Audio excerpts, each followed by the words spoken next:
Hello everyone, स्वागत है आप सभी का हमारे YouTube channel exam 2.0 study channel पर। आज के इस वीडियो में हम लोग यूपीएससी, ईपीएफओ, ईओएओ एंड एपीएफसी की मॉडल प्रैक्टिस सेट को कवर करने वाले हैं। और यह प्रैक्टिस सेट नंबर 7 है और इससे पहले हमने 6 प्रैक्टिस सेट लगा ली है। अगर आपने उसे नहीं देखा है तो जाकर के उसे देख सकते हैं, चैनल के प्लेलिस्ट में आपको मिल जाएगा, या फिर आपको उस सभी वीडियो का लिंक मैं डिस्क्रिप्शन में दे दूँगा, आप वहाँ से भी जा के देख सकते हैं। तो चलिए इस वीडियो को शुरू करते हैं और पार्ट ए को देखते हैं। और ये वीडियो आपको पसंद आता है तो इसको लाइक कर दीजिएगा, और चैनल को अभी तक सब्सक्राइब नहीं किया है तो चैनल को सब्सक्राइब करके बेल आइकन बटन भी दबा दीजिएगा। तो चलिए अब हम लोग पार्ट ए को कवर करते हैं, जिसमें डायरेक्शन दिया गया क्वेश्चन नंबर 1 से लेकर के 4 तक। Each of the following sentences in this section has a blank space and 4 words or group of words are given after the sentence. Select the word or group of words you consider the most appropriate for the blank space. चलिए देखते हैं, कुल मिलाकर के यहाँ पर आपको blank space भरना है दिए गए अक्षरों की सहायता से। पहला क्वेश्चन यहाँ पर दिया गया है, ब्लैंक स्पेस के बाद it was raining he went out without A raincoat. तो बताइए इसका करेक्ट आंसर क्या होगा। ऑप्शन दिया गया इवन, सिंस, अनलेस, अल्दो। तो इसका करेक्ट आंसर हो जाएगा ऑप्शन नंबर 4, यानी although it was raining he went out without A raincoat. इसी तरीके से अगला प्रश्न देखते हैं, सेकेंड नंबर दिया गया है, I parked my car in a no parking zone but I blank space it. तब आपको बताना है दिए गए ऑप्शनों में से कौन सा करेक्ट होगा। तो इसका करेक्ट आंसर मैं आपको बता दे रहा हूँ, इसका करेक्ट आंसर हो जाएगा ऑप्शन नंबर 2, यानी I got away with it. ठीक है, I got away with it, यही भरा जाएगा। अगला प्रश्न देखते हैं, तीसरा नंबर दिया गया है कि माई टीचर वाज, फिर उसके बाद blank space, us for being late. तो बताना है इसमें से क्या करेक्ट होगा दिए गए ऑप्शनों में से। My teacher was blank space us for being late. तो इसका करेक्ट आंसर मैं आपको बता दे रहा हूँ, इसका करेक्ट आंसर हो जाएगा ऑप्शन नंबर 2, यानी annoyed with us for being late. अगला प्रश्न देखते हैं, 4 नंबर दिया गया है कि संध्या, फिर blank space, me from the top of the house. तो आपको बताना है यहाँ पर ब्लैंक स्पेस में क्या भरा जाएगा। ऑप्शन पहले देख लेते हैं। ऑप्शन दिया गया है shouted to, shouted at, shouted on, या फिर साउटेड। तो बताना है इसमें से क्या भरा जाएगा। तो करेक्ट आंसर हो जाएगा ऑप्शन नंबर 2, यानी साउटेड एट। तो यहाँ पर हो जाएगा, Sandhya shouted at me from the top of the house. तो इसका ऑप्शन नंबर 2 करेक्ट हो जाएगा, साउटेड एट मी। ठीक है, अगला प्रश्न देखते हैं। इसका अगला प्रश्न यहाँ पर डायरेक्शन दिया गया क्वेश्चन नंबर 5 से लेकर के 8 तक। Each item in this section consist of a sentence with an underline word followed by 4 words or group of words. Select the option that is nearest in meaning to the underline word. तो आपको बताना है nearest in meaning बताना है underline words का। तो question number यहाँ पर 5 दिया गया है, Mahesh is mostly prejudiced in his political opinion. तो अब आपको बताना है दिए गए ऑप्शनों में से कि प्रेजुडिस का क्या होगा यहाँ पर नियरेस्ट इन मीनिंग। तो इसका करेक्ट आंसर हो जाएगा ऑप्शन नंबर 3, यानी जॉन्डिस। यहाँ पर जॉन्डिस होगा, JAUN होगा, यहाँ पर यू के बाद N होगा। ठीक है, तो यहाँ पर जॉन्डिस हो जाएगा। अगला प्रश्न देखते हैं, 6 नंबर दिया गया है, do not indulge in tautology. तो आपको बताना है टोटोलॉजी का क्या होगा मीनिंग। तो दिए गए ऑप्शनों में से करेक्ट आंसर क्या होगा, जल्दी से बताइए। तो इसका करेक्ट आंसर हो जाएगा ऑप्शन नंबर 2, यानी प्रोलिक्सिटी। अगला प्रश्न देखते हैं, 7वां number, Rahul is always thrifty. तो अब आपको बताना है यहाँ पर नियरेस्ट इन मीनिंग क्या होगा थ्रिफ्टी का। तो जल्दी से बताइए इसका करेक्ट आंसर। तो इसका करेक्ट आंसर हो जाएगा ऑप्शन नंबर 2, यानी इकोनॉमिकल। अगला प्रश्न देखते हैं, 8वां नंबर यहाँ पर दिया गया है, his salubrious words calm the student, calm the student. तो आपको बताना है सेलिब्रियस का क्या होगा meaning. His salubrious word calm the student. तो इसका करेक्ट आंसर हो जाएगा ऑप्शन नंबर 2, यानी प्लीजेंट। सेलिब्रियस का नियरेस्ट इन मीनिंग होता है प्लीजेंट। अगला प्रश्न देखते हैं, 9 नंबर। इसके बाद अगला प्रश्न डायरेक्शन में दिया गया है 9 से लेकर के 12 तक। Each item in this section consist of a sentence with an underline word followed by 4 words. Select the option that is opposite in meaning to the underline word.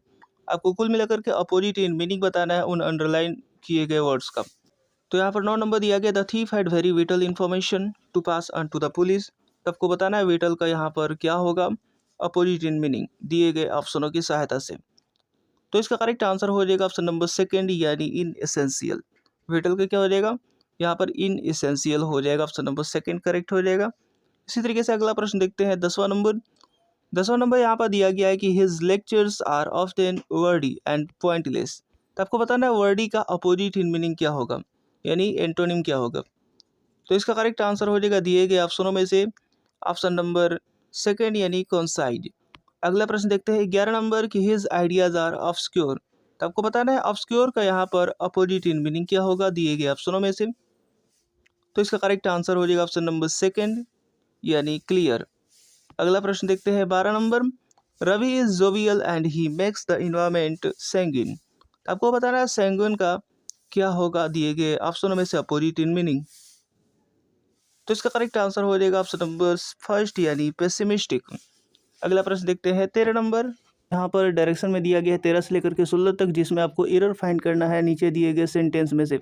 आपको बताना है कि किस पार्ट में एरर है। तो यहाँ पर दिया गया 13 नंबर की there are 100 of superstitions which survive in various parts of the country. तो आपको बताना है इसमें से किस पार्ट में एरर है 13 नंबर का। तो जल्दी से इसका करेक्ट आंसर बताइए, 13 नंबर में किस पार्ट में एरर है। तो इसका करेक्ट आंसर मैं आपको बता दे रहा हूँ, इसका करेक्ट आंसर हो जाएगा पार्ट 1 में एरर है, जिसमें देयर आर 100 ऑफ सुपरस्टिशन। 100 के जगह पर होना चाहिए हंड्रेड्स, ठीक है ना, एस लगना चाहिए इसमें, hundreds of superstition which survive in various parts of the country. अगला प्रश्न देखते हैं 14 नंबर। अब 14 नंबर दिया गया है it is in the temperate countries of northern Europe that the beneficial effects of cold is most manifest, no error. तो आपको बताना है इसमें किस पार्ट में एरर है 14 नंबर में। तो जल्दी से इसका करेक्ट आंसर बताइए। तो इसका करेक्ट आंसर हो जाएगा ऑप्शन नंबर 4 यानी नो एरर। इसमें किसी भी पार्ट में एरर नहीं है। अगला प्रश्न देखते हैं 15 नंबर। इसके बाद अगला प्रश्न यहाँ पर 15 नंबर दिया गया है the effects of female employment on gender equality now appear to be trickling at the next generation, no error. तो आपको बताना है इसमें से किस पार्ट में एरर है। तो जल्दी से इसका करेक्ट आंसर बताइए, 15 नंबर का किस पार्ट में एरर होगा। तो इसका करेक्ट आंसर हो जाएगा पार्ट 3। पार्ट 3 में एरर होगा, यहाँ पर अपीयर की जगह पर अपीयर्स होना चाहिए, ठीक है। तो now appears to be trickling at the next generation. अगला प्रश्न देखते हैं 16 नंबर। अब 16 नंबर यहाँ पर दिया गया है कि since the 15 minutes that she drives she confesses that she feel like a women with wings, no error. तो आपको बताना है यहाँ पर किस पार्ट में एरर है। तो क्वेश्चन को एक बार फिर से पढ़िए और एरर बताइए इसमें से। तो इसका करेक्ट आंसर हो जाएगा सिंस। सिंस यहाँ पर नहीं होना चाहिए, पार्ट 1 में एरर है, यहाँ पर सिंस कुछ भी नहीं होना चाहिए। The 15 minutes that she drives she confesses that she feels like a woman with wings, तो यहाँ पर पार्ट 1 में एरर हो जाएगा। अगला प्रश्न देखते हैं 17 नंबर। तो अगला प्रश्न 17 से 20 तक डायरेक्शन दिया गया है, जिसमें इडियम एंड फ्रेजेस का मीनिंग बताना है दिए गए ऑप्शनों की सहायता से। तो चलिए देखते हैं। यहाँ पर 17 नंबर दिया गया है to sail close to the wind. आपको बताना है दिए गए ऑप्शनों की सहायता से इसका मीनिंग क्या होगा। To sail close to the wind option है और आपको पढ़ करके इसी में से बताना है। तो इसका करेक्ट आंसर मैं आपको बता दे रहा हूँ, इसका करेक्ट आंसर हो जाएगा ऑप्शन नंबर 4 यानी to do something that is dangerous. अगला प्रश्न देखते हैं 18 नंबर। 18 नंबर दिया गया ए डबल इंटेंडर। तो आपको बताना है ए डबल इंटेंडर का यहाँ पर क्या मीनिंग होगा दिए गए ऑप्शनों में से। तो जल्दी से इसका करेक्ट आंसर बताइए। तो इसका करेक्ट आंसर मैं आपको बता दे रहा हूँ, इसका करेक्ट आंसर हो जाएगा a word which has two meaning. अगला प्रश्न है 19 नंबर। इसके बाद अगला प्रश्न यहाँ पर 19 नंबर दिया गया है to cut your own throat. तो आपको बताना है to cut your own throat का क्या मीनिंग होगा दिए गए ऑप्शनों में से। तो इसका करेक्ट आंसर हो जाएगा ऑप्शन नंबर 2 यानी to do something because you are angry. अगला प्रश्न देखते हैं 20 नंबर। 20 नंबर दिया गया है कुक द बुक्स। आपको कुक द बुक्स का मीनिंग बताना है ऑप्शन में से। तो बताइए नीचे जो ऑप्शन दिए गए उसका करेक्ट आंसर क्या होगा उसमें से। तो इसका करेक्ट आंसर हो जाएगा ऑप्शन नंबर 1 यानी to record false information in the accounts of an organization. Cook the books का यही मीनिंग होगा, ऑप्शन नंबर 1 करेक्ट हो जाएगा। अगला प्रश्न देखते हैं पार्ट बी में 21 नंबर। अब 21 नंबर यहाँ पर दिया गया है कि ट्रिब्यूनल से संबंधित कथनों पर विचार करें। ट्रिब्यूनल से संबंधित कथनों पर विचार करना है। पहला कथन दिया गया कि मूल संविधान को लागू करने के समय ट्रिब्यूनल का प्रावधान नहीं था, और दूसरा दिया गया कि 1976 के 42वें संशोधन अधिनियम ने संविधान में ट्रिब्यूनल नामक एक नया हिस्सा जोड़ा। तब आपको बताना है इनमें से कौन सा कथन सही है। तो जल्दी से इसका करेक्ट आंसर बताइए। तो इसका करेक्ट आंसर हो जाएगा पहला और दूसरा दोनों ही कथन यहाँ पर सही है, यानी ऑप्शन नंबर 3 करेक्ट हो जाएगा, 1 और 2 दोनों। अगला प्रश्न देखते हैं 22 नंबर। अब 22 नंबर यहाँ पर दिया गया है कि भारत में उड़ने वाला जीव वल्गुल फ्लाइंग फॉक्स निम्न में से क्या है। तो आपको बताना है फ्लाइंग फॉक्स क्या है। तो इसका करेक्ट आंसर हो जाएगा दिए गए ऑप्शनों में से ऑप्शन नंबर 1 यानी फल खाने वाला एक चमगादड़ है। इसके बाद अगला प्रश्न यहाँ पर 23 नंबर दिया गया है कि आरंभ में भारत में उपनिवेश काल के दौरान पहाड़ी स्थानों को हिल स्टेशन स्थापित करने का प्रयोजन क्या था। आपको बताना है यहाँ पर प्रयोजन क्या था। तो इसका करेक्ट आंसर क्या होगा, दिए गए ऑप्शनों में से आपको पढ़ करके बताने हैं। तो इसका करेक्ट आंसर मैं आपको बता दे रहा हूँ। इसका करेक्ट आंसर हो जाएगा ऑप्शन नंबर सेकेंड, यानी ब्रिटिश सेना की आवश्यकताओं को पूरा करना ही प्रयोजन था। अगला प्रश्न देखते हैं 24 नंबर। 24 नंबर दिया गया कि भारत में विदेशी निवेश सबसे अधिक किस देश से होता है। तो बताइए इसका करेक्ट आंसर। ऑप्शन है अमेरिका, ब्रिटेन, मॉरिशस, फिर जापान। तो इसका करेक्ट आंसर हो जाएगा ऑप्शन नंबर थर्ड, यानी मॉरिशस से होता है। अगला प्रश्न देखते हैं 25 नंबर। 25 नंबर यहाँ पर दिया गया है कि दुनिया में कच्चे स्टील के उत्पादन में भारत का स्थान कौन सा है। तो बताइए भारत का स्थान कौन सा है दुनिया में कच्चे स्टील के उत्पादन के लिए। तो इसका करेक्ट आंसर हो जाएगा ऑप्शन नंबर सेकंड, यानी दूसरा है। अगला प्रश्न देखते हैं 26 नंबर। 26 नंबर दिया गया कि मिट्टी का उपयोग करके ईंटों को बनाने की प्रक्रिया आर्थिक गतिविधि की किस क्षेत्र में आती है। तो बताइए किस क्षेत्र में आती है। तो इसका करेक्ट आंसर हो जाएगा ऑप्शन नंबर फर्स्ट, यानी द्वितीय क्षेत्र में आती है। अगला प्रश्न 27 नंबर। इसके बाद अगला प्रश्न यहाँ पर 27 नंबर दिया गया है कि अर्थव्यवस्था में ट्विन डेफिसिट का क्या अर्थ है। तो इसका करेक्ट आंसर क्या होगा, अपन दिए गए ऑप्शनों में से बताने हैं। तो यहाँ पर ऑप्शन रहा और आप लोगों को इसमें से करेक्ट आंसर बताने हैं। ट्विन डेफिसिट का क्या अर्थ है। तो इसका करेक्ट आंसर हो जाएगा ऑप्शन नंबर सेकेंड, यानी उच्च चालू खाता घाटा और उच्च राजकोषीय घाटा, यही अर्थ है। अगला प्रश्न देखते हैं 28 नंबर। भारत में बैंकों द्वारा उधार देने के लिए प्राथमिक क्षेत्र का निर्धारण का आधार क्या है। तो बताना है निर्धारण का क्या आधार है। तो इसका करेक्ट आंसर मैं आपको बता दे रहा हूँ। इसका करेक्ट आंसर हो जाएगा ऑप्शन नंबर 4, यानी उपर्युक्त सभी, यानी कृषि, सूक्ष्म और छोटे उद्यम, और तीसरा कमजोर वर्ग। तो इसका करेक्ट आंसर हो जाएगा ऑप्शन नंबर 4। अगला प्रश्न देखते हैं 29 नंबर। इसके बाद अगला प्रश्न यहाँ पर 29 नंबर दिया गया है कि BHIM आधार से संबंधित निम्नलिखित कथनों पर विचार करें। BHIM आधार से संबंधित निम्नलिखित कथनों पर विचार करें। तो पहला कथन दिया गया है कि रेफरल बोनस योजना के तहत दोनों मौजूदा उपयोगकर्ता जो BHIM को संदर्भित करते हैं और BHIM को अपनाए जाने वाले नए उपयोगकर्ता को सीधे उनके खाते में जमा नकद बोनस मिलेगा। दूसरा कथन दिया गया है कि कैशबैक योजना के तहत व्यापारियों को BHIM का उपयोग करके प्रत्येक लेन देन पर नकदी वापस मिल जाएगा। तो आपको बताना है इनमें से कौन सा कथन जो है वो सही है। तो बताना है इसमें से तो आपको बताना है इनमें से कौन सा कथन सही है। तो इसका करेक्ट आंसर मैं आपको बता दे रहा हूँ। इसका करेक्ट आंसर हो जाएगा पहला और दूसरा दोनों ही कथन यहाँ पर सही है। तो ऑप्शन नंबर थर्ड करेक्ट हो जाएगा। 1 और 2 दोनों कथन सही है। अगला प्रश्न देखते हैं 30 नंबर। इंसान और बंदर के जेनेटिक मटेरियल को मिलाकर दुनिया का पहला डिजाइनर भ्रूण किस देश में तैयार किया गया है। तो बताना है किस देश में तैयार किया गया है। तो इसका करेक्ट आंसर हो जाएगा ऑप्शन नंबर सेकंड, यानी चीन में तैयार किया गया है। अगला प्रश्न देखते हैं 31 नंबर यहाँ पर दिया गया है कि अपने घाटे को वित्त पोषित करने के लिए सरकार RBI की जगह जनता से उधार लेना पसंद करती है। इसका मुख्य कारण क्या है। तो इसका करेक्ट आंसर क्या होगा यहाँ पर आपको बताना है। तो इसका करेक्ट आंसर मैं आपको बता दे रहा हूँ। इसका करेक्ट आंसर हो जाएगा ऑप्शन नंबर थर्ड, यानी सार्वजनिक उधार बाजार में मुद्रा आपूर्ति को प्रभावित नहीं करता है, इसीलिए RBI के बजाय यहाँ पर जनता से उधार लेना पसंद करती है। अगला प्रश्न देखते हैं 32 नंबर। अब 32 नंबर दिया गया है कि निम्नलिखित में से कौन कभी कांग्रेस के अध्यक्ष नहीं चुने गए थे। तो बताना है कौन कभी कांग्रेस के अध्यक्ष नहीं चुने गए थे। तो इसका करेक्ट आंसर हो जाएगा ऑप्शन नंबर थर्ड, यानी बाल गंगाधर तिलक।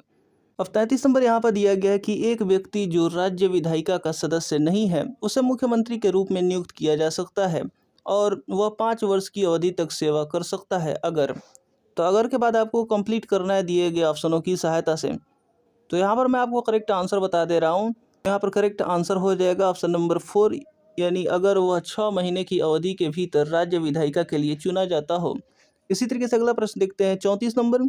34 नंबर दिया गया कि उच्चतम न्यायालय के बारे में निम्नलिखित कथनों में से कौन सा सही नहीं है। आपको सही नहीं है ये बताना है। तो देखते हैं पहला दिया गया भारत के संविधान के अनुच्छेद 129 और अनुच्छेद 144 के अंतर्गत न्यायालय की अवमानना के लिए दंड देने की शक्ति उच्चतम न्यायालय में निहित की गई है। और दूसरा दिया गया है कि सलाहकारी अधिकारिता को उच्चतम न्यायालय में निहित किया गया है। और तीसरा दिया गया यदि राय मांगी जाती है तो उच्चतम न्यायालय कतिपय परिस्थितियों में राष्ट्रपति को राय देने से इनकार कर सकता है। और चौथा दिया गया कि उच्चतम न्यायालय द्वारा घोषित विधि भारत के राज्य क्षेत्र के भीतर सभी न्यायालयों के लिए आबद्धकर है। तो आपको बताना है इनमें से कौन सा कथन जो है उच्चतम न्यायालय के लिए सही नहीं है। तो इसका करेक्ट आंसर हो जाएगा ऑप्शन नंबर फर्स्ट, जो कि उच्चतम न्यायालय के बारे में सही नहीं है। अगला प्रश्न देखते हैं 35 नंबर। और 35 नंबर यहाँ पर दिया गया है कि माजुली द्वीप जो दुनिया का सबसे बड़ा नदी डेल्टा है कहाँ स्थित है। तो बताना है कहाँ पर स्थित है। तो इसका करेक्ट आंसर हो जाएगा ऑप्शन नंबर फर्स्ट, यानी असम में स्थित है। अगला प्रश्न देखते हैं 36 नंबर की निम्नलिखित में से कौन सा मांग जन्य स्फीति का कारण नहीं है। तो बताइए जन्य स्फीति का कारण नहीं है कौन सा मांग। तो इसका करेक्ट आंसर हो जाएगा ऑप्शन नंबर 4, यानी उत्पादन में कमी। अगला प्रश्न देखते हैं 37 नंबर। इसका अगला प्रश्न यहाँ पर 37 नंबर दिया गया है कि निम्न में से किसके संदर्भ में आप कभी कभी समाचारों में एम्बर बॉक्स, ब्लू बॉक्स और ग्रीन रंग के बॉक्स शब्द ढूंढते हैं। तो बताना है किसके संदर्भ में। तो ऑप्शन देख लेते हैं पहले। तो यहाँ पर ऑप्शन दिया गया और इसमें से आपको करेक्ट आंसर बताने हैं। तो इसका करेक्ट आंसर क्या होगा, जल्दी से बताइए। तो इसका करेक्ट आंसर हो जाएगा ऑप्शन नंबर फर्स्ट, यानी विश्व व्यापार संगठन के मामले के संदर्भ में। अगला प्रश्न देखते हैं 38 नंबर की कभी कभी समाचारों में नेट मीटरिंग निम्नलिखित में किसको प्रचारित करने के संदर्भ में देखा जाता है। तो बताना है किसको प्रचारित करने के संदर्भ में देखा जाता है नेट मीटरिंग। तो इसका करेक्ट आंसर हो जाएगा, मैं आपको बता दे रहा हूँ, इसका करेक्ट आंसर हो जाएगा ऑप्शन नंबर यहाँ पर फर्स्ट, यानी परिवारों और उपभोक्ताओं द्वारा सौर ऊर्जा का उत्पादन और उपयोग। अगला प्रश्न देखते हैं 39 नंबर। 39 नंबर दिया गया कि आयुष्मान भारत राष्ट्रीय स्वास्थ्य संरक्षण मिशन ABNHPM के संबंध में निम्नलिखित कथनों पर विचार करें। तो यहाँ पर पहला दिया गया है ABNHPM के अंतर्गत चल रही केंद्र प्रायोजित योजनाओं राष्ट्रीय स्वास्थ्य बीमा योजना RSBY और वरिष्ठ नागरिक स्वास्थ्य बीमा योजना SIIS को जोड़ा गया है। और दूसरा दिया गया है कि लाभार्थी केवल सार्वजनिक अस्पतालों में लाभ उठा सकते हैं। तो बताइए निम्नलिखित कथन में से कौन सा कथन सही है। तो इसका करेक्ट आंसर मैं आपको बता दे रहा हूँ, इसका करेक्ट आंसर हो जाएगा केवल और केवल पहला यहाँ पर कथन जो है वो सही है। तो ऑप्शन नंबर यहाँ पर करेक्ट हो जाएगा ऑप्शन नंबर फर्स्ट, यानी केवल 1। अगला प्रश्न देखते हैं। इसका अगला प्रश्न यहाँ पर 40 नंबर दिया गया है कि बौद्धिक संपदा में विशिष्ट एशिया का प्रथम मध्यस्थता केंद्र कहाँ खोलने के लिए तैयार है। तो इसका करेक्ट आंसर हो जाएगा दिए गए ऑप्शनों में से ऑप्शन नंबर थर्ड, यानी टोक्यो में। अगला प्रश्न देखते हैं। अगला प्रश्न यहाँ पर दिया गया है 41 नंबर 124 यमुना कार्य योजना के अंतर्गत निम्नलिखित में से कौन कौन से नगर शामिल हैं। पहला दिया गया सहारनपुर, दूसरा है आगरा, तीसरा है मथुरा और चौथा इटावा। तो बताना है करेक्ट आंसर। तो इसका करेक्ट आंसर मैं आपको बता दे रहा हूँ, इसका करेक्ट आंसर हो जाएगा यहाँ पर सभी के सभी जो शहर हैं वो शामिल हैं, सहारनपुर, आगरा, मथुरा और इटावा। तो इसका करेक्ट ऑप्शन हो जाएगा ऑप्शन नंबर 4, यानी उपर्युक्त सभी। अगला प्रश्न देखते हैं 42 नंबर की किस प्रदेश की सरकार ने शून्य बजट प्राकृतिक खेती JBNF प्रणाली को अपनाया है। तो बताना है किस प्रदेश ने। तो इसका करेक्ट आंसर क्या होगा, दिए गए ऑप्शनों में से बताना है। तो इसका करेक्ट आंसर हो जाएगा ऑप्शन नंबर थर्ड, यानी हिमाचल प्रदेश ने अपनाया है। अगला प्रश्न देखते हैं 43 नंबर के 1871 के शहीदों को श्रद्धांजलि अर्पित करने के लिए खोंगजोम दिवस मनाया गया है। तो ऐतिहासिक खोंगजोम युद्ध स्मारक स्थल कहाँ पर स्थित है। तो बताना है युद्ध स्मारक स्थल ऐतिहासिक खोंगजोम कहाँ पर स्थित है। तो इसका करेक्ट आंसर हो जाएगा दिए गए ऑप्शनों में से ऑप्शन नंबर सेकेंड, यानी मणिपुर में। अगला प्रश्न है 44 नंबर की एशिया का सबसे बड़ा ट्यूलिप उद्यान Indira Gandhi memorial tulip garden कहाँ स्थित है। तो बताना है कहाँ अवस्थित है। तो इसका करेक्ट आंसर हो जाएगा ऑप्शन नंबर थर्ड, यानी जम्मू कश्मीर में अवस्थित है। अगला प्रश्न देखते हैं 45 नंबर। इसका अगला प्रश्न 45 नंबर दिया गया है कि ऑल इंडिया किसान सभा AIKS का गठन कब किया गया था। तो इसका करेक्ट आंसर हो जाएगा ऑप्शन नंबर थर्ड, यानी 1936 में। अगला प्रश्न है 46 नंबर 1793 के अस्थायी बंदोबस्त की निम्नलिखित में से कौन सी विशेषता सही है। तो इसका करेक्ट आंसर बताना है कौन सी विशेषता सही है। पहला दिया गया अस्थायी बंदोबस्त ने किसानों में भूमि स्वामित्व अधिकार निहित किया। दूसरा अस्थायी बंदोबस्त ने जमींदारों में भूमि स्वामित्व अधिकारों को निहित किया। और तीसरा है जमींदारों को किसी विशेष तारीख से किराए की एक निश्चित राशि का भुगतान करना हुआ। और चौथा है जमींदारों को इस अस्थायी बंदोबस्त से भारी फायदा हुआ जबकि किसानों को भुगतान हुआ। तो आपको बताना है यहाँ पर कौन सा करेक्ट होगा। तो इसका करेक्ट आंसर मैं आपको बता दे रहा हूँ, इसका करेक्ट आंसर हो जाएगा यहाँ पर केवल 2 और 3, ठीक है, केवल दूसरा और तीसरा यहाँ पर सही होगा। अगला प्रश्न देखते हैं। इसका अगला प्रश्न यहाँ पर दिया गया है सुप्रीम कोर्ट द्वारा आधारभूत संरचना के सिद्धांत की व्याख्या कब की गई है। तो बताना है किस मामले में की गई है। तो इसका करेक्ट आंसर हो जाएगा ऑप्शन नंबर थर्ड, यानी केशवनंद भारती मामले में। अगला प्रश्न देखते हैं। अगला प्रश्न यहाँ पर दिया गया कि प्रथम पंचवर्षीय योजना 1951 से 56 को किसके द्वारा पेश किया गया है। तो बताना है किसके द्वारा पेश किया गया है प्रथम पंचवर्षीय योजना। तो इसका करेक्ट आंसर हो जाएगा ऑप्शन नंबर 4, यानी जवाहरलाल नेहरू द्वारा। अगला प्रश्न देखते हैं इसका अगला प्रश्न यहाँ पर दिया गया है कि किसी अर्थव्यवस्था में राजकोषीय और मौद्रिक नीतियों के संदर्भ में निम्नलिखित में से कौन सा स्वतः स्थिर कारक ऑटोमेटिक स्टेबलाइजर के रूप में कार्य करता है। तो बताना है कौन कार्य करता है। तो इसका करेक्ट आंसर हो जाएगा दिए गए ऑप्शनों में से ऑप्शन नंबर फर्स्ट यानी व्यक्तिगत आयकर। व्यक्तिगत आयकर कार्य करता है। अगला प्रश्न देखते हैं। अगला प्रश्न यहाँ पर दिया गया है कि कंप्यूटिंग में फिर उसके बाद डैश एक नेटवर्क सिक्योरिटी सिस्टम है जो पूर्व निर्धारित सुरक्षा नियमों के आधार पर आने वाले व जाने वाले नेटवर्क ट्रैफिक की निगरानी व नियंत्रण करता है। तो बताना है वो नेटवर्क सिक्योरिटी सिस्टम कौन सा है। तो इसका करेक्ट आंसर मैं आपको बता दे रहा हूँ। इसका करेक्ट आंसर हो जाएगा ऑप्शन नंबर 4 यानी फायरवॉल। फायरवॉल है। अगला प्रश्न देखते हैं। इसका अगला प्रश्न यहाँ पर 52 नंबर दिया गया कि 1960 में प्रकाशित नील दर्पण के लेखक निम्नलिखित में से कौन थे। तो इसका करेक्ट आंसर क्या होगा। तो इसका करेक्ट आंसर हो जाएगा ऑप्शन नंबर 4 यानी दीनबंधु मित्र। अगला प्रश्न दिया गया है 53 नंबर की नभ स्प्रिंस दीप्तम किसका आदर्श वाक्य है। तो बताना है इसका करेक्ट आंसर। तो इसका करेक्ट आंसर हो जाएगा ऑप्शन नंबर 2 यानी भारतीय वायुसेना का। इसका अगला प्रश्न यहाँ पर 54 नंबर दिया गया है कि निम्नलिखित में से कौन सा जोड़ा आपस में सुमेलित सही नहीं है। पहला दिया गया संसद की शक्ति एक नया राज्य बनाना। दूसरा दिया गया राज्य विधायिका की शक्ति राज्य को नाम को बदलना। और तीसरा दिया गया यहाँ पर कि कानून के समक्ष समानता भारतीय और गैर भारतीय नागरिक दोनों। और चौथा है अवसर की समानता भारतीय नागरिक। तो बताना इसका करेक्ट आंसर कौन सा यहाँ पर जोड़ा जो है वो सही नहीं है। तो इसका करेक्ट आंसर हो जाएगा ऑप्शन नंबर 2 यानी राज्य विधायिका की शक्ति राज्य के नाम को बदलना ये सही नहीं है। अगला प्रश्न देखते हैं 55 नंबर यहाँ पर दिया गया कि गांधी जी द्वारा हरिजन अभियान प्रारंभ किया गया। तो बताना है यहाँ पर पूरी तरह से जाति व्यवस्था पर हमले के लिए या फिर हरिजन के लिए कुएं सड़क मंदिरों आदि खोलने के लिए या फिर हरिजनों के बीच सामाजिक कार्य को प्रोत्साहित करने के लिए। तो बताना इसमें से कौन सा करेक्ट होगा 55 का। तो 55 नंबर का यहाँ पर करेक्ट आंसर हो जाएगा 2 और 3 यानी हरिजन के लिए कुएं सड़क मंदिरों आदि खोलने के लिए और तीसरा दिया गया हरिजनों के बीच सामाजिक कार्य को प्रोत्साहित करने के लिए। तो ऑप्शन नंबर 2 करेक्ट हो जाएगा 2 और 3।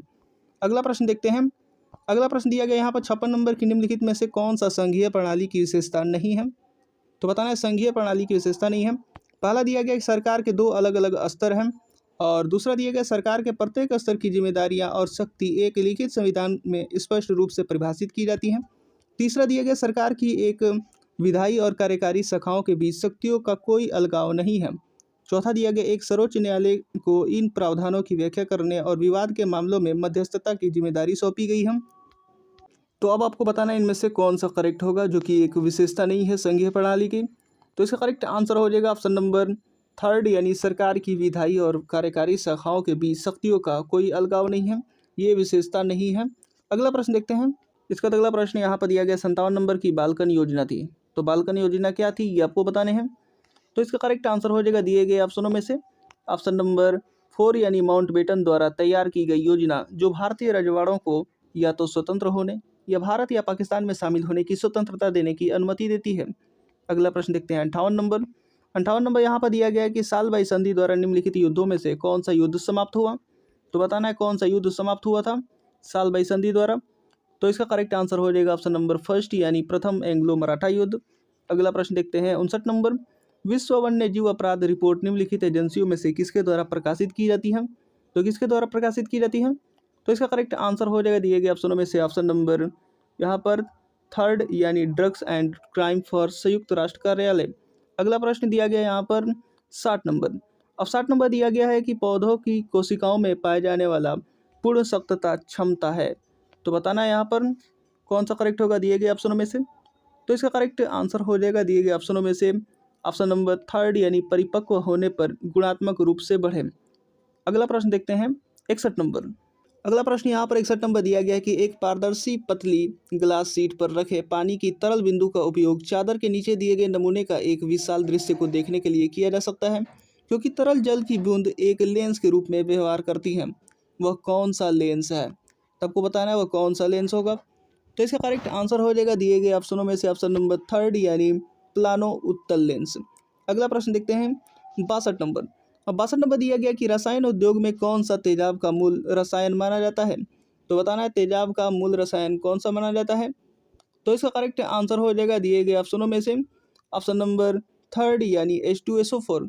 अगला प्रश्न देखते हैं यहाँ पर 63 नंबर। इसका अगला प्रश्न यहाँ पर 63 नंबर दिया गया है कि च्युइंगम चबाने वाले व्यक्ति जेट विमान लैंडिंग के दौरान कान में दर्द का अनुभव नहीं करता है, जबकि च्युइंगम नहीं चबाने वाले व्यक्ति के कान में दर्द होता है। संभवतः इसका कारण है, तो आपको बताना है इसका क्या कारण है यहाँ पर। तो इसका करेक्ट आंसर हो जाएगा ऑप्शन नंबर 3, यानी च्युइंगम चबाने से कान के पर्दे के दोनों किनारों पर दबाव संतुलित होता है। अगला प्रश्न देखते हैं 64 नंबर। 64 नंबर दिया गया कि एक कुली द्वारा चिकनी क्षैतिज प्लेटफॉर्म पर चलते समय उसके हाथ में लिया गया भार उस समय गुरुत्वाकर्षण बल के खिलाफ हो तो कुली द्वारा किया गया कार्य बराबर होगा। तो किसके बराबर होगा, दिए गए ऑप्शनों में से बताना है। तो इसका करेक्ट आंसर हो जाएगा दिए गए ऑप्शनों में से ऑप्शन नंबर 1 यानी 0 के बराबर होगा। अगला प्रश्न देखते हैं 65 नंबर। 65 नंबर दिया गया कि घटपड़ी मांसाहारी कीटभक्षी पौधों की उपलब्धता किसकी कमी के कारण बढ़ रही है। तो बताना है इसका करेक्ट आंसर किसकी कमी के कारण बढ़ रही है। तो इसका करेक्ट आंसर हो जाएगा ऑप्शन नंबर 3 यानी नाइट्रोजन के कारण बढ़ रही है। अगला प्रश्न देखते हैं 66 नंबर। इसके बाद अगला प्रश्न यहाँ पर 66 नंबर दिया गया है कि जब एक पर्वतारोही ऊंचाई के शीर्ष लंब तक चढ़ता है तो उसकी सांस लेने की दर क्या होती है। तो आपको बताना है घटती है या बढ़ती है, यह प्रभावित कैसे होती है, ये आपको बताने हैं दिए गए ऑप्शनों की सहायता से। तो इसका करेक्ट आंसर हो जाएगा ऑप्शन नंबर 1 यानी शीर्ष लंब के साथ बढ़ती है। अगला प्रश्न देखते हैं 67 नंबर। अब 67 नंबर दिया गया कि ताज़ा हरी फल की पत्तियां अच्छे स्रोत होते हैं। तो बताना है किसके अच्छे स्रोत होते हैं। तो ऑप्शन दिया गया और इसमें से आपको करेक्ट आंसर बताने हैं। तो इसका करेक्ट आंसर हो जाएगा दिए गए ऑप्शनों में से ऑप्शन नंबर 2 यानी आयरन के। अगला प्रश्न देखते हैं 68 नंबर। 68 नंबर दिया गया है कि एक सॉफ्टवेयर प्रोग्राम में एक स्क्रीन जो उपयोगकर्ता को एक समय में कई प्रोग्राम देखने की अनुमति देती है उसे कहा जाता है। तो उसे क्या कहा जाता है। तो इसका करेक्ट आंसर हो जाएगा ऑप्शन नंबर 3 यानी विंडो कहा जाता है। अगला प्रश्न 69 नंबर। 69 नंबर दिया गया है कि सन 1916 में लखनऊ में आयोजित कांग्रेस अधिवेशन में निम्न में से किस प्रस्ताव को पारित किया गया था। तो इसका करेक्ट आंसर क्या होगा, दिए गए ऑप्शनों में से बताना है। तो इसका करेक्ट आंसर हो जाएगा ऑप्शन नंबर 1 यानी कांग्रेस पार्टी द्वारा मुस्लिमों को पृथक रूप से निर्वाचन क्षेत्र समर्थन। अगला प्रश्न देखते हैं 70 नंबर। इसका अगला प्रश्न 70 नंबर दिया गया है कि एक कंप्यूटर के शुरू होने और रैम के ऑपरेटिंग सिस्टम के जरूरी हिस्से लोड करने की प्रक्रिया को क्या कहते हैं। तो ऑप्शन दिया गया और इसमें से आपको करेक्ट आंसर बताने हैं। तो इसका करेक्ट आंसर हो जाएगा ऑप्शन नंबर 2 यानी बूटिंग कहा जाता है। अगला प्रश्न देखते हैं किसी वस्तु को एक लेंस के सामने 10 सेंटीमीटर की दूरी पर रखा जाता है। बनने वाला प्रतिबिंब वास्तविक उल्टा और उस वस्तु के बराबर आकार का है। तो लेंस की फोकस दूरी और प्रकृति क्या है, ये आपको बताना है। तो जल्दी से इसका करेक्ट आंसर बताइए। फोकस दूरी और प्रकृति बताना है जब 10 सेंटीमीटर की दूरी पर किसी वस्तु को लेंस के सामने रखा जाए और वह बनने वाला प्रतिबिंब वास्तविक हो और उल्टा हो और वस्तु के बराबर हो। तो बताइए फोकस दूरी और प्रकृति। तो इसका करेक्ट आंसर हो जाएगा ऑप्शन नंबर 1 यानी 5 सेंटीमीटर आएगा फोकस दूरी और अभिसारी प्रकृति की होगी। अगला प्रश्न देखते हैं। अगला प्रश्न यहाँ पर 72 नंबर दिया गया है कि निम्नलिखित 3 समाचार पत्रों में सामान्य तत्व क्या था। तो पहला दिया गया द सर्वेंट ऑफ इंडिया, दूसरा है ज्ञान प्रकाश, तीसरा है हितवाद। ठीक है, तो अब यहाँ पर बताना है ये समाचार पत्र भारतीय राष्ट्रीय कांग्रेस द्वारा लाए गए थे, और दूसरा दिया गया ये समाचार पत्र समाजवाद के प्रभाव के अधीन थे, और तीसरा दिया गया ये भारतीय समाज के सेवकों द्वारा लाए गए मध्यम श्रेणी के विचारों के समाचार पत्र थे, और चौथा दिया गया है उन्होंने भारत में व्यापारिक संघ आंदोलन का प्रतिनिधित्व किया। तो बताना है इन चारों में से कौन सा कथन सही है। 3 समाचार पत्रों में सामान्य तत्व क्या था। तो इसका करेक्ट आंसर हो जाएगा ऑप्शन नंबर 3 यानी ये भारतीय समाज के सेवकों द्वारा लाए गए मध्यम श्रेणी के विचारों के समाचार थे। अगला प्रश्न देखते हैं यहाँ पर 73 नंबर की अंतर्राष्ट्रीय समुद्री प्राधिकरण के बारे में निम्नलिखित कथनों पर विचार करें। पहला कथन है यह जेनेवा में स्थित एक अंतर सरकारी निकाय है। दूसरा दिया गया यह समुद्र समझौता नियम द्वारा स्थापित किया गया था। तो अब आपको बताना है यहाँ पर नीचे दिए गए कुट की सहायता से कि कौन सा यहाँ पर कथन सही है। तो इसका करेक्ट आंसर मैं आपको बता दे रहा हूँ। इसका करेक्ट आंसर हो जाएगा ऑप्शन नंबर 2 यानी केवल और केवल दूसरा यहाँ पर सही है। यह समुद्र समझौता नियम द्वारा स्थापित किया गया था। अगला प्रश्न 74 नंबर देखते हैं। INC सूरत अधिवेशन 1907 के संदर्भ में निम्नलिखित कथनों पर विचार करें। पहला कथन दिया गया इस अधिवेशन की अध्यक्षता गोपाल कृष्ण गोखले ने की थी। दूसरा दिया गया गर्म दलीय समूह का नेतृत्व बाल गंगाधर तिलक तथा नरम दलीय समूह का नेतृत्व रास बिहारी बोस द्वारा किया गया था। तो बताना है उपर्युक्त दिए गए कथनों में से कौन सा कथन सही है। तो बताइए इसका करेक्ट आंसर क्या होगा। तो इसका करेक्ट आंसर मैं आपको बता दे रहा हूँ। इसका करेक्ट आंसर हो जाएगा इन दोनों में से कथन कोई भी कथन यहाँ पर सही नहीं है। ठीक है, इन दोनों में से कोई भी कथन यहाँ पर सही नहीं होगा। तो ऑप्शन नंबर यहाँ पर करेक्ट हो जाएगा ऑप्शन नंबर 4 यानी न तो 1 और न ही 2। अगला प्रश्न देखते हैं 75 नंबर। शिशु, किशोर और तरुण निम्नलिखित में से किस योजना से संबंधित है? तो बताना है किस योजना से संबंधित है। तो ऑप्शन यहाँ पर दिया गया और इसमें से करेक्ट आंसर बताना है। तो बताइए इसका करेक्ट आंसर। तो इसका करेक्ट आंसर हो जाएगा ऑप्शन नंबर 3 यानी प्रधानमंत्री जीवन मुद्रा योजना से संबंधित है। अगला प्रश्न देखते हैं 76 नंबर। अब 76 नंबर यहाँ पर दिया गया कि कारखाना अधिनियम 1948 के तहत कल्याण सुविधाओं के संबंध में निम्नलिखित कथनों पर विचार करें। तो बताना है यहाँ पर पहला कथन दिया गया कारखाने में 150 से ज़्यादा श्रमिक नियोजित हों तो विश्राम गृह की व्यवस्था किया जाना चाहिए। और दूसरा दिया गया कारखाने में 100 से ज़्यादा श्रमिक नियोजित हो तो कैंटीन की व्यवस्था किया जाना चाहिए। तो बताना है उपर्युक्त कथनों में से कौन सा कथन सही होगा। तो इसका करेक्ट आंसर मैं आपको बता दे रहा हूँ। इसका करेक्ट आंसर जो हो जाएगा वो हो जाएगा ऑप्शन नंबर फर्स्ट यानी केवल और केवल ए ही यहाँ पर सही है। इसका अगला प्रश्न यहाँ पर दिया गया 77 नंबर की कर्मचारी राज्य बीमा अधिनियम 1948 के तहत निम्नलिखित में से किस हित लाभ को सम्मिलित नहीं किया गया है। तो इसका करेक्ट आंसर क्या होगा, दिए गए ऑप्शनों में से बताना है। तो यहाँ पर मैं आपको बता दूँ, यहाँ पर करेक्ट आंसर होगा बीमारी हित लाभ, प्रसूति हित लाभ, बेरोजगारी भत्ता, इन तीनों को सम्मिलित किया गया है। तो यहाँ पर क्वेश्चन में ये नहीं गलत है, ठीक है। तो सम्मिलित किया गया, इन तीनों को सम्मिलित किया गया है। तो ऑप्शन नंबर 4 करेक्ट हो जाएगा, उपर्युक्त सभी। अगला प्रश्न देखते हैं 78 नंबर। 78 नंबर दिया गया कि न्यूनतम पारिश्रमिक अधिनियम 1948 के तहत केंद्रीय सूची में अधिसूची रोजगारों का प्रवर्तन किसके द्वारा किया जाता है। तो बताना है किसके द्वारा किया जाता है। तो इसका करेक्ट आंसर हो जाएगा ऑप्शन नंबर फर्स्ट यानी केंद्रीय औद्योगिक मशीनरी द्वारा किया जाता है। अगला प्रश्न देखते हैं 79 नंबर। इसका अगला प्रश्न यहाँ पर 79 नंबर दिया गया है कि औद्योगिक विवाद अधिनियम 1947 के तहत कौन सी मशीनरी अधिनिर्णय प्रक्रिया द्वारा विवादों का समाधान नहीं करती है। तो कौन सा नहीं करती है ये आपको बताना है। तो दिए गए ऑप्शनों में से इसका करेक्ट आंसर हो जाएगा ऑप्शन नंबर फर्स्ट यानी सुलह बोर्ड। अगला प्रश्न देखते हैं 80 नंबर की किस समिति की सिफारिशों पर भारत में बाल मजदूरी अधिनियम को 1986 में लाया गया था। तो बताना है इसका करेक्ट आंसर। प्रतिबंध एवं विनियमन अधिनियम को 1986 में लाया गया था। तो इसका करेक्ट आंसर हो जाएगा ऑप्शन नंबर सेकंड यानी गुरुपाद स्वामी समिति द्वारा। अगला प्रश्न यहाँ पर दिया गया 81 नंबर। इसका अगला प्रश्न यहाँ पर 81 नंबर दिया गया है कि श्रम संघ अधिनियम 1926 श्रम संघ के परिभाषा में निम्नलिखित में से किसको सम्मिलित किया जाता है। तो पहला दिया गया कर्मचारियों और नियोक्ताओं के बीच संबंध को, दूसरा दिया गया कामगारों और कामगारों के बीच के संबंध को, तीसरा है नियोक्ताओं और नियोक्ताओं के बीच के संबंध को, तो और चौथा है उपर्युक्त सभी। तो इसका करेक्ट आंसर हो जाएगा ऑप्शन नंबर 4 यानी उपर्युक्त सभी को। अगला प्रश्न दिया गया है 82 नंबर। इसका अगला प्रश्न यहाँ पर 82 नंबर दिया गया है कि निम्नलिखित में से कौन सी योजना कर्मचारी भविष्य निधि संगठन द्वारा चलाई जा रही है।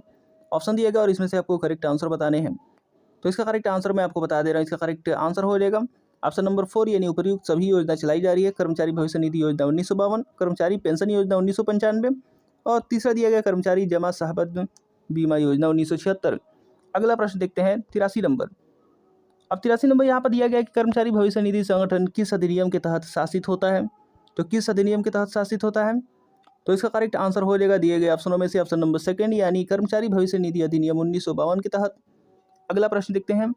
इसका अगला प्रश्न यहाँ पर 84 नंबर दिया गया है कि निम्नलिखित में से कौन सा कार्य श्रमिक शिक्षा केंद्रीय बोर्ड का मुख्य कार्य है। तो इसका करेक्ट आंसर हो जाएगा ऑप्शन नंबर फर्स्ट यानी श्रमिकों को संघवाद के तरीके में प्रशिक्षण देना। अगला प्रश्न देखते हैं 85 नंबर। अब 85 नंबर दिया गया है कि शाही आयोग रॉयल कमीशन का संबंध किस क्षेत्र से है। तो बताना है शाही आयोग का संबंध किस क्षेत्र से है। तो इसका करेक्ट आंसर हो जाएगा ऑप्शन नंबर फर्स्ट यानी श्रम से संबंधित समस्याओं की जांच में। अगला प्रश्न देखते हैं 86 नंबर। इसका अगला प्रश्न 86 नंबर दिया गया है कि उपादान भुगतान अधिनियम 1972 के संदर्भ में निम्नलिखित कथनों पर विचार करें। पहला कथन दिया गया उपादान भुगतान अधिनियम 1972 के अंतर्गत कोई भी श्रमिक यदि 5 वर्ष लगातार किसी संस्थान में कार्य करता है तो उसे उपादान की पात्रता होती है। दूसरा कथन है महिला कर्मियों के लिए ग्रेच्युटी के भुगतान के लिए निरंतर सेवा में रहने की परिभाषा 26 सप्ताह कर दिया गया है। तो बताना उपर्युक्त कथनों में से कौन सा कथन सही है। तो इसका करेक्ट आंसर हो जाएगा ऑप्शन नंबर थर्ड ए और बी दोनों ही कथन यहाँ पर सही है। अगला प्रश्न देखते हैं 87 नंबर। इसका अगला प्रश्न 87 नंबर दिया गया है कि खान और खनिज विकास विनियमन अधिनियम 1957 के संदर्भ में निम्नलिखित कथनों पर विचार करें। पहला कथन दिया गया कि हाल ही में केंद्रीय मंत्रिमंडल कैबिनेट ने खान और खनिज विकास एवं विनियमन अधिनियम 1957 MMDR अधिनियम 1957 में संशोधन की अपनी स्वीकृति दे दी है। दूसरा दिया गया है कि इस संशोधन के तहत कैप्टिव माइनिंग वाले उन पट्टों का हस्तांतरण करने की इजाज़त दी गई है जिन्हें नीलामी के जरिए मंजूरी नहीं दी गई है। तो इसका करेक्ट आंसर हो जाएगा ऑप्शन नंबर थर्ड यानी ए और बी दोनों ही कथन यहाँ पर सही है। अगला प्रश्न 88 नंबर दिया गया है कि MMDR संशोधित अधिनियम 2015 के संबंध में निम्नलिखित कथनों पर विचार करें। पहला कथन दिया गया कि इसके अनुसार नीलामी के द्वारा दी गई रियायतों की हस्तांतरणीय क्षमता की सीमा को सीमित किया गया है। और दूसरा दिया गया है कि ये प्रावधान बैंकों और वित्तीय संगठनों के लिए अवरोध उत्पन्न कर रहे थे जो किसी कंपनी या इसकी कैप्टिव खनन पट्टे के गिरवी रखने की दशा में परिसंपत्तियों को ऋण मुक्त करना चाहते थे। तो बताना है इनमें से कौन सा कथन सही है। तो इसका करेक्ट आंसर हो जाएगा ए और बी दोनों ही कथन यहाँ पर सही है। अगला प्रश्न देखते हैं 89 नंबर यहाँ पर दिया गया है कि 1948 की फैक्ट्री अधिनियम किसी कल्याण अधिकारी की नियुक्ति के लिए किसी फैक्ट्री में कितने श्रमिक कार्यरत होने चाहिए। तो बताना है कितने श्रमिक कार्यरत होने चाहिए। तो इसका करेक्ट आंसर हो जाएगा ऑप्शन नंबर 4 यानी 500 या उससे अधिक होनी चाहिए। अगला प्रश्न है 90 नंबर के निम्नलिखित में से किस अधिनियम के तहत कल्याण अधिकारी की नियुक्ति का प्रावधान किया गया है। तो इसका करेक्ट आंसर क्या होगा। तो इसका करेक्ट आंसर हो जाएगा दिए गए ऑप्शनों में से ऑप्शन नंबर 4 यानी उपयुक्त सभी। अगला प्रश्न देखते हैं।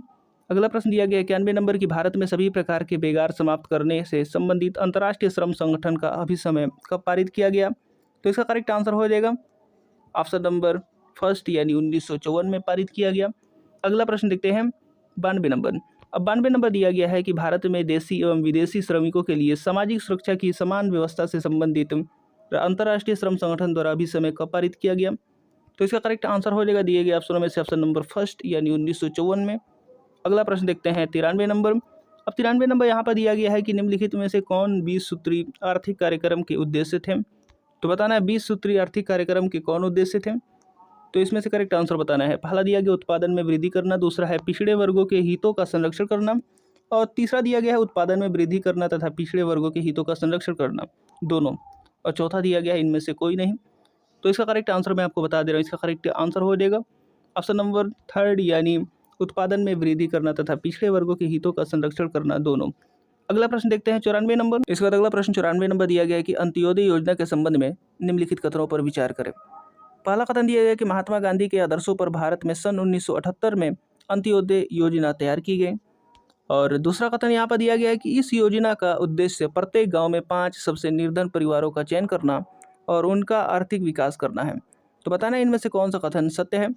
तो इसका करेक्ट आंसर मैं आपको बता दे रहा हूँ। इसका करेक्ट आंसर हो जाएगा अंत्योदय योजना के बारे में ये दोनों कथन सही है। तो ऑप्शन नंबर यहाँ पर कौन सा करेक्ट होगा। तो यहाँ पर करेक्ट ऑप्शन हो जाएगा ऑप्शन नंबर ए और बी दोनों यानी थर्ड ऑप्शन करेक्ट हो जाएगा। अगला प्रश्न देखते हैं 95 नंबर। इसका अगला प्रश्न 95 नंबर दिया गया कि अंत्योदय योजना के संबंध में निम्नलिखित कथनों पर विचार करें। पहला कथन दिया गया कि भारत में सन 1975 से काम के बदले अनाज देने का कार्यक्रम लागू किया गया। दूसरा दिया गया है इस योजना के द्वारा अत्यधिक निर्धन लोगों को सड़कों के निर्माण, सिंचाई योजनाओं, तालाबों को गहरा करने तथा बांध निर्माण आदि कार्यों में लगाकर उन्हें मजदूरी के रूप में अनाज दिया जाता था। तो बताना है इनमें से कौन सा कथन सही है यानी सत्य है। तो इसका करेक्ट आंसर मैं आपको बता दे रहा हूँ। इसका करेक्ट आंसर हो जाएगा केवल और केवल यहाँ पर दूसरा कथन जो है वो सही है अंत्योदय योजना के बारे में। ऑप्शन नंबर बी करेक्ट हो जाएगा यानी ऑप्शन नंबर सेकंड करेक्ट हो जाएगा केवल और केवल बी। अगला प्रश्न देखते हैं 96 नंबर दिया गया कि आंतरिक अंकेक्षण का सबसे महत्वपूर्ण उद्देश्य है। तो बताना है आंतरिक अंकेक्षण का सबसे महत्वपूर्ण उद्देश्य क्या है। तो इसका करेक्ट आंसर हो जाएगा ऑप्शन नंबर फर्स्ट यानी अशुद्धियाँ व कपटों को जल्दी ढूंढना। तो इसका करेक्ट आंसर हो जाएगा ऑप्शन नंबर फर्स्ट। अगला प्रश्न देखते हैं 97 नंबर यहाँ पर दिया गया कि एक व्यापारी पुस्तकों का संपूर्ण सेट नहीं रखता है और निम्नलिखित सूचना प्रदान करता है। तो अब आपको बताना है उसने 10,000 रुपये से 1 जून 2000 को व्यापार प्रारंभ किया। उसने गत 6 महीनों के दौरान 500 रुपये प्रति माह की दर से आहरण किया। वर्ष के दौरान 2,000 रुपये की और पूंजी लगाई। तो 31 दिसंबर 2004 को उसकी कुल परिसंपत्तियाँ 23,700 रुपये थीं। उसके लेनदार उसी तिथि को 3,000 रुपये के थे तथा अदत्त व्यय 500 रुपये था। तो उसका शुद्ध लाभ क्या होगा। तो अब आपको बताना है इसका शुद्ध लाभ क्या होगा। पहला ऑप्शन है 11,200 रुपया, दूसरा है 11,500, तीसरा है 13,000 और चौथा है 14,200। तो आपको बताना है इनमें से कौन सा करेक्ट होगा। क्वेश्चन को एक बार ध्यान से पढ़िए और इसका उत्तर देने की कोशिश कीजिए। तो इसका करेक्ट आंसर मैं आपको बता दे रहा हूँ, अपना यहाँ पर चेक कर लीजिएगा हल करके। तो इसका आंसर आना चाहिए ऑप्शन नंबर फर्स्ट यानी 11,200 रुपया लाभ होगा। अगला प्रश्न देखते हैं। इसके बाद अगला प्रश्न यहाँ पर 98 नंबर दिया गया कि वर्ष के दौरान क्रय 60,000 रुपये के थे। माल के स्टॉक शेष वर्ष के प्रारंभ व अंत में क्रमशः 12,000 रुपये व 9,000 रुपये या सकल लाभ विक्रय का 1/5 था। सकल लाभ की राशि क्या होगी। तो बताना है सकल लाभ की राशि क्या होगी। तो ऑप्शन यहाँ पर दिया गया और इसका करेक्ट आंसर बताने हैं। तो इसका करेक्ट आंसर जल्दी से बताइए। इसका करेक्ट आंसर हो जाएगा ऑप्शन नंबर फर्स्ट यानी 15,750 रुपये आना चाहिए। तो आप लोग अपना चेक कर सकते हैं, सकल लाभ निकाल सकते हैं। अगला प्रश्न देखते हैं हम। इसका अगला प्रश्न 99 नंबर दिया गया है कि पाने वाले डेबिट किया जाए तथा देने वाले को क्रेडिट किया जाए, यह किस प्रकार के खाते का नियम है। तो बताना है किस प्रकार के खाते का नियम है। तो इसका करेक्ट आंसर हो जाएगा ऑप्शन नंबर 3 यानी व्यक्तिगत खाते का नियम है। अगला प्रश्न देखते हैं 100 नंबर दिया गया कि एक फर्म के गत 5 वर्षों के लाभ क्रमशः 80,000 रुपये, 90,000 रुपये, 70,000 रुपये, 85,000 रुपये तथा 1,00,000 रुपये है। तो फर्म की ख्याति का मूल्यांकन 5 वर्षों के औसत लाभों के 3 वर्ष के क्रय के आधार पर किया जाना है। तो ख्याति का मूल्य क्या होगा ये आपको बताना है। क्वेश्चन को एक बार ध्यानपूर्वक पढ़िए और इसका उत्तर देने की कोशिश कीजिए। तो इसका उत्तर आपका आना चाहिए दिए गए ऑप्शनों में से ऑप्शन नंबर 3 यानी 2,55,000 रुपये ख्याति का मूल्य होगा। अपना चेक कर सकते हैं आंसर। अगला प्रश्न देखते हैं 101 नंबर की किसी लेन देन की खतौनी का अर्थ है उस लेन देन को, तो उस लेन देन को क्या होगा दिए गए ऑप्शनों में से आपको बताना है खतौनी का अर्थ। तो इसका करेक्ट आंसर मैं आपको बता दे रहा हूँ। इसका करेक्ट आंसर हो जाएगा ऑप्शन नंबर 4 यानी संबंधित 2 खातों के उचित पक्ष में लिखना। उस लेन देन को संबंधित 2 खातों को उचित पक्ष में लिखना। अगला प्रश्न देखते हैं 102 नंबर। व्यापार के स्वामी द्वारा व्यापार में लगाया गया धन कहलाता है, तो क्या कहलाता है। तो दिए गए ऑप्शनों में से करेक्ट आंसर हो जाएगा ऑप्शन नंबर 1 यानी पूंजी कहलाता है। ऑप्शन नंबर 1 करेक्ट हो जाएगा। अगला प्रश्न है 103 नंबर की पुष्प पालन का क्या अर्थ होता है। तो इसका करेक्ट आंसर हो जाएगा दिए गए ऑप्शनों में से ऑप्शन नंबर 1 यानी प्रारंभिक पुस्तकों में लेखे करना। अगला प्रश्न देखते हैं 104 नंबर। इसके बाद अगला प्रश्न 104 नंबर दिया गया है कि निम्नलिखित में से किसको एक ऐसे निजी नेटवर्क के रूप में परिभाषित किया गया है जिसमें इंटरनेट प्रौद्योगिकी और सार्वजनिक दूरसंचार प्रणाली का उपयोग आपूर्तिकर्ताओं, विक्रेताओं, भागीदारों, ग्राहकों या अन्य उद्यमों के साथ व्यवसाय की सूचनाओं या ऑपरेशन के भागों की जानकारी सुरक्षित रूप से साझा करने के लिए उपयोग किया जाता है। तो बताना है। तो इसका करेक्ट आंसर हो जाएगा दिए गए ऑप्शनों में से ऑप्शन नंबर 4 यानी एक्स्ट्रानेट। अगला प्रश्न देखते हैं 105 नंबर। 105 नंबर दिया गया कि निम्नलिखित में से कौन सा कंप्यूटर या संचालित करने के लिए उपयोग किए गए निर्देशों, डेटा या प्रोग्राम का एक सेट और कार्यों को संचालित करने के लिए परिभाषित किया गया है। तो इसका करेक्ट आंसर क्या होगा। तो इसका करेक्ट आंसर हो जाएगा दिए गए ऑप्शनों में से ऑप्शन नंबर 4 यानी सॉफ्टवेयर को परिभाषित किया गया है। अगला प्रश्न देखते हैं 106 नंबर। 106 नंबर दिया गया कि एक समचतुर्भुज की परिमिति जो दिया गया है 20 सेंटीमीटर है तथा किसी एक विकर्ण की लंबाई 8 सेंटीमीटर है। समचतुर्भुज का क्षेत्रफल सेंटीमीटर स्क्वायर में क्या होगा ये आपको बताने हैं। तो बताना है समचतुर्भुज का क्षेत्रफल। यहाँ पर परिमिति दिया गया 20 सेंटीमीटर और किसी एक विकर्ण की लंबाई 8 सेंटीमीटर दी गई है, तो क्षेत्रफल बताना है। तो इसका करेक्ट आंसर हो जाएगा दिए गए ऑप्शनों में से ऑप्शन नंबर 2 यानी 24 आना चाहिए। 24 सेंटीमीटर स्क्वायर। आप लोग अपना हल करके चेक कर सकते हैं वीडियो को पॉज करके। अगला प्रश्न तब तक देखते हैं 107 नंबर। 107 नंबर दिया गया कि यदि 2 घनों के आयतनों का अनुपात 11:13 है तो दोनों घनों की भुजाओं का अनुपात क्या होगा। आयतनों का अनुपात दिया गया घन का, तो आपको बताना है भुजाओं का अनुपात क्या होगा। तो इसका करेक्ट आंसर क्या होगा, जल्दी से इसका करेक्ट आंसर बताइए। तो इसका करेक्ट आंसर हो जाएगा ऑप्शन नंबर 4 यानी 11⁻⁴ रेशियो 13⁻⁴ यही आएगा। ठीक है। इसका अगला प्रश्न देखते हैं 108 नंबर। 108 नंबर दिया गया है कि ए बी एक वृत्त जिसका केंद्र ओ है कि स्पर्श रेखा जो वृत्त को बिंदु बी पर स्पर्श करती है। यदि वृत्त की त्रिज्या 7 सेंटीमीटर तथा ए बी की लंबाई 24 सेंटीमीटर है तो ओ ए की लंबाई सेंटीमीटर में कितनी है। तो आप लोग इसको क्वेश्चन को ध्यान से पढ़िए और इसका चित्र बना करके इसको हल करने की कोशिश कीजिए और इसका आंसर बताइए। तो इसका करेक्ट आंसर आना चाहिए आपका 25 सेंटीमीटर आना चाहिए। आप लोग अपना हल करके चेक कर सकते हैं, 25 सेंटीमीटर ही आना चाहिए। अगला प्रश्न देखते हैं 109 नंबर। अब 109 नंबर यहाँ पर दिया गया है कि पाइप ए की एक टंकी को 12 घंटे में भर सकता है। पाइप ए एक टंकी को 12 घंटे में भर सकता है तथा पाइप बी उस टंकी को 18 घंटे में भर सकता है। यदि दोनों पाइपों को बारी बारी से एक एक घंटे के लिए खोला जाता है तथा यदि पाइप बी को पहले खोला जाता है तो टंकी कितने समय में यानी घंटों में भरेगी। तो बताना है कितने घंटों में भरेगी। तो क्वेश्चन को एक बार फिर से पढ़िए और इसका उत्तर देने की कोशिश कीजिए। तो ऑप्शन देख लेते हैं पहले क्या दिया गया है। तो यहाँ पर ऑप्शन दिया गया और इसमें से आपको करेक्ट आंसर बताने हैं। तो जल्दी से इसका करेक्ट आंसर बताइए अपना हल करके।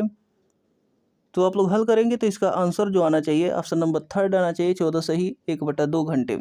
आप लोग इस वीडियो को पॉज करके अपना हल कर लीजिए और अपना आंसर चेक कर लीजिए। इसके बाद अगला प्रश्न देखते हैं 110 नंबर। एक वस्तु पर 12.5% तथा 20% की 2 क्रमिक छूट देने की पश्चात 1428 रुपये में बेचा जाता है। वस्तु का अंकित मूल्य रुपये में क्या होगा, जल्दी से बताइए। तो इसका करेक्ट आंसर मैं आपको बता दे रहा हूँ, इसका करेक्ट आंसर हो जाएगा ऑप्शन नंबर थर्ड यानी 2040 रुपये।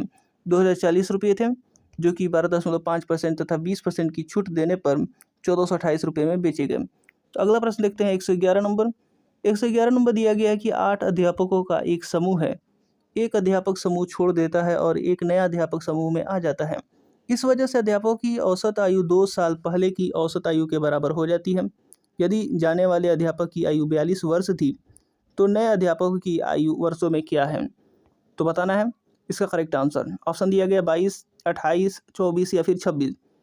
तो जल्दी से बताइए इसका करेक्ट आंसर। क्वेश्चन को एक बार ध्यान से पढ़िए और इसका उत्तर दीजिए। तो इसका करेक्ट आंसर हो जाएगा दिए गए ऑप्शनों में से ऑप्शन नंबर 4 यानी 26। अगला प्रश्न देखते हैं 112 नंबर। इसके बाद अगला प्रश्न यहाँ पर 112 नंबर दिया गया है कि ए एक वस्तु को खरीदता है तथा बी को 20% की हानि पर बेचता है और बी उस वस्तु को सी को 20% के लाभ पर बेचता है। सी वस्तु को 480 रुपये में खरीदता है। ए ने वस्तु को किस दाम यानी रुपये में खरीदा था, तो बताइए इसका करेक्ट आंसर। क्वेश्चन को एक बार फिर से पढ़िए और इसका उत्तर देने की कोशिश कीजिए। ऑप्शन दिया गया है 500 रुपये, 450 रुपये, 420 रुपये या फिर 480 रुपये। जल्दी से इसको हल कीजिए और इसका उत्तर बताइए। तो इसका उत्तर आना चाहिए आपका 500 रुपये। 500 रुपये में ए ने खरीदा था। अगला प्रश्न देखते हैं 113 नंबर। 113 नंबर दिया गया कि अमित अपने घर से कार्यालय कार द्वारा 80 किलोमीटर प्रति घंटा की गति से जाता है और 15 मिनट जल्दी पहुंच जाता है। यदि वह 60 किलोमीटर प्रति घंटा की गति से जाता है तो 15 मिनट देरी से पहुंचता है। ठीक समय पर पहुंचने के लिए कार की गति क्या होगी, तो बताना है ठीक समय पर पहुंचने के लिए कार की जो गति होगी वो क्या होगी। तो बताइए इसका करेक्ट आंसर कैसे निकलेगा और इसका आंसर क्या आएगा। दिया गया ऑप्शन 66 सही 2/7, 67 सही 4/60 और 68 सही 4/7 या फिर 69 सही 4/7 किलोमीटर प्रति घंटा। तो इसका करेक्ट आंसर हो जाएगा दिए गए ऑप्शनों में से ऑप्शन नंबर थर्ड यानी 68 सही 4/7 किलोमीटर प्रति घंटा आना चाहिए। आप लोग वीडियो को पॉज करके इसको हल कीजिए और इसका उत्तर निकालिए। अगला प्रश्न देखते हैं 114 नंबर। 114 नंबर दिया गया पी और क्यू एक परियोजना को क्रमशः 15 दिनों और 10 दिनों में पूरा कर सकते हैं। उन्होंने एक साथ काम शुरू किया लेकिन 2 दिनों के बाद क्यू को छोड़ना पड़ा और पी ने अकेले शेष काम पूरा किया। पूरा काम कितने दिनों में समाप्त हुआ आपको बताना है। तो जल्दी से बताइए इसका करेक्ट आंसर कितने दिनों में समाप्त हुआ। क्वेश्चन को एक बार फिर से पढ़िए और इसका उत्तर देने की कोशिश कीजिए। तो इसका उत्तर आएगा ऑप्शन नंबर सेकंड यानी 12 दिनों में। अगला प्रश्न देखते हैं 115 नंबर। अब 115 नंबर यहाँ पर दिया गया है, तो आपको इसको हल करके बताना है के का मान निकालना है। तो जल्दी से इसको हल कीजिए और इसका उत्तर बताइए। 115 नंबर को हल कीजिए और के का मान क्या आएगा ये आपको बताना है। इतना बराबर 24 दिया गया है और के का मान निकालना है। तो इसका करेक्ट आंसर क्या आएगा। ऑप्शन दिया गया है 119, दूसरा 128, तीसरा 124 और चौथा है 109। तो इसका करेक्ट आंसर आ जाएगा ऑप्शन नंबर फर्स्ट यानी 119। के का जो आएगा 119 आएगा। आप लोग चेक कर लीजिएगा। इसके बाद अगला प्रश्न देखते हैं 116 नंबर। 116 नंबर दिया गया कि एक वृत्त की त्रिज्या 10 सेंटीमीटर है। इस वृत्त की केंद्र पर जीवा ए बी द्वारा बनाया गया कोण 60 डिग्री है। इस जीवा की लंबाई कितनी है, तो बताना है इस जीवा की लंबाई कितनी होगी। तो दिए गए ऑप्शनों में से बताना है कौन सा करेक्ट होगा। क्वेश्चन को एक बार फिर से पढ़िए। एक वृत्त की त्रिज्या जो है वो 10 सेंटीमीटर दिया गया। इस वृत्त की केंद्र पर जीवा ए बी द्वारा बनाया गया कोण 60 डिग्री है। इस जीवा की लंबाई कितनी होगी, तो इसका करेक्ट आंसर हो जाएगा दिए गए ऑप्शनों में से ऑप्शन नंबर 4 यानी 10 सेंटीमीटर आनी चाहिए। इसके बाद अगला प्रश्न देखते हैं 117 नंबर। इसके बाद अगला प्रश्न 117 नंबर दिया गया है कि एक व्यक्ति पूर्व की ओर चलता है और फिर बाएं मुड़ जाता है। कुछ दूर उस दिशा में चलने के पश्चात वह दाएं मुड़ जाता है और अंत में एक बार फिर से दाएं मुड़ जाता है। अब उसका मुंह किस दिशा की ओर है आपको बताना है। तो बताइए इसका करेक्ट आंसर। तो ऑप्शन दिए गए और इसमें से आपको करेक्ट आंसर बताना है। इसका करेक्ट आंसर होगा ऑप्शन नंबर थर्ड यानी दक्षिण दिशा में। अगला प्रश्न 118 नंबर दिया गया कि एक लड़के का परिचय कराते हुए राहुल कहता है वह मेरे नाना की इकलौती बेटी के भाई का बेटा है। वह लड़का राहुल से कैसे संबंधित है, तो बताना है यहाँ पर वह मेरे नाना की इकलौती बेटी के भाई का बेटा है तो वह लड़का राहुल से कैसे संबंधित है। तो इसका करेक्ट आंसर क्या होगा।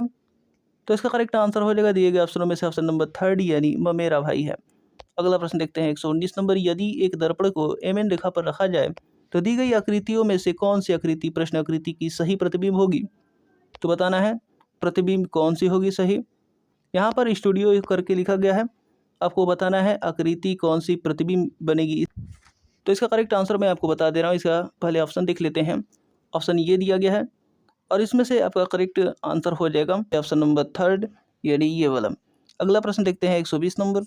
इसके बाद अगला प्रश्न 120 नंबर यहाँ पर दिया गया, जो कि इस वीडियो का लास्ट प्रश्न है। वह आरेख चुनिए जो नीचे दिए गए वर्गों के बीच के संबंध का सही निरूपण करता है। पहला दिया गया वर्ग द्रव, फिर पिज्जा, फिर दूध। आपको आरेख चुनना है जो इसका सही निरूपण करता हो। तो ऑप्शन यहाँ पर दिया गया है और आपको इसमें से चुनना है द्रव, पिज्जा, दूध का निरूपण कौन करता है। तो इसका करेक्ट आंसर हो जाएगा ऑप्शन नंबर 4, यानी ये वाला। ठीक है, ऑप्शन नंबर 4 यहाँ पर सही निरूपण करता है। तो उम्मीद करता हूँ कि वीडियो आपको पसंद आया होगा और इसी तरीके के और नए वीडियो देखने के लिए हमारे साथ जुड़ जाइए। और चैनल को अभी तक सब्सक्राइब नहीं किया है तो चैनल को सब्सक्राइब करके बेल आइकन बटन भी दबा दीजिए, ताकि हमारा एक भी वीडियो का नोटिफिकेशन आपसे मिस ना हो सके। तो मिलते हैं अगले वीडियो में।